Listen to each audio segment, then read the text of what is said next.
आज इस बात की जरूरत है कि पृथ्वी के बढ़ते तापमान को देखते हुए अधिक से अधिक पौधे लगाए जाएं, ताकि मनुष्य और अन्य जीवित प्राणियों के लिए पृथ्वी युगों तक रहने योग्य रहे। हालांकि हमारे अंदर अपने निहित स्वार्थों के लिए जंगलों को खत्म करने की धुन सवार है, मगर अभी भी कई लोग ऐसे हैं जो पर्यावरण के प्रति अपनी जिम्मेदारी को समझते हुए अधिक से अधिक पौधे लगा रहे हैं। डॉक्टर गुरमुख सिंह भी इनमें शामिल है। गुरमुख सिंह को हरियाली और बागवानी से विशेष लगाव है। वे पिछले 35 सालों से बोनसाई तकनीक की मदद से बागवानी कर रहे हैं, जिसे जापानी पद्धति के रूप में भी जाना जाता है। इस तकनीक के जरिए छोटे छोटे गमलों में बड़े पेड़ लगाए जाते हैं। इन पौधों को विशेष पोषण दिया जाता है, जिसके कारण वे छोटे गमलों में भी अच्छी तरह विकसित होते हैं। मेरे पास लगभग 1,500 पौधे हैं। पौधों को बहुत कम ऊंचाई पर एक ट्रे पर उगाया जाता है। इस ट्रे को बोन कहा जाता है और इसमें उगने वाले पौधों को साई कहा जाता है। इन पौधों को जीवित रखने के लिए उनका रखरखाव जरूरी है। इन पौधों में खाद केवल तरल रूप में दी जाती है। प्रोफेसर गुरमुख सिंह ने 130 गज के अपने घर की छत पर बोनसाई विधि से 1500 पौधे लगाए हैं। इनमें पौधों की कई ऐसी प्रजातियां हैं जो या तो लुप्त प्राय है या विलुप्त होने की कगार पर है। जब हम कोई निर्माण कार्य शुरू करते हैं तो सबसे पहले हम उस स्थान पर मौजूद सभी पेड़ों को काटते हैं। इस कारण से पंजाब में कई पौधे अब विलुप्त हो चुके हैं। मैं अपनी माँ से प्रेरित था। बाद में हमारे पास एक प्रोफेसर थे जिन्होंने इस बगीचे को बनाया था। वह अब अमेरिका चले गए हैं।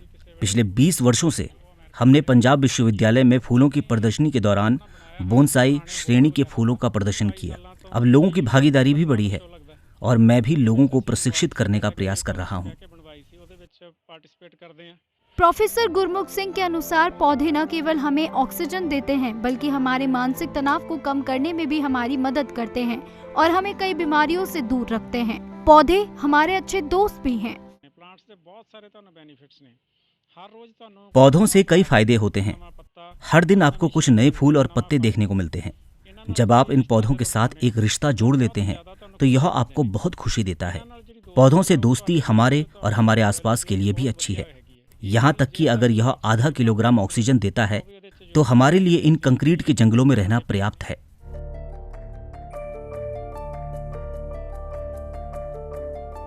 प्रोफेसर गुरमुख सिंह को ये सब अपनी माँ से विरासत में मिला है और अब वह अपने बेटे को भी बागवानी से जोड़ रहे हैं। प्रोफेसर गुरमुख सिंह के बेटे को भी पेड़ पौधों से विशेष लगाव है। जब कोरोना महामारी के कारण लॉकडाउन लगा तो ये बगीचा उनके लिए एक तरह से वरदान साबित हुआ।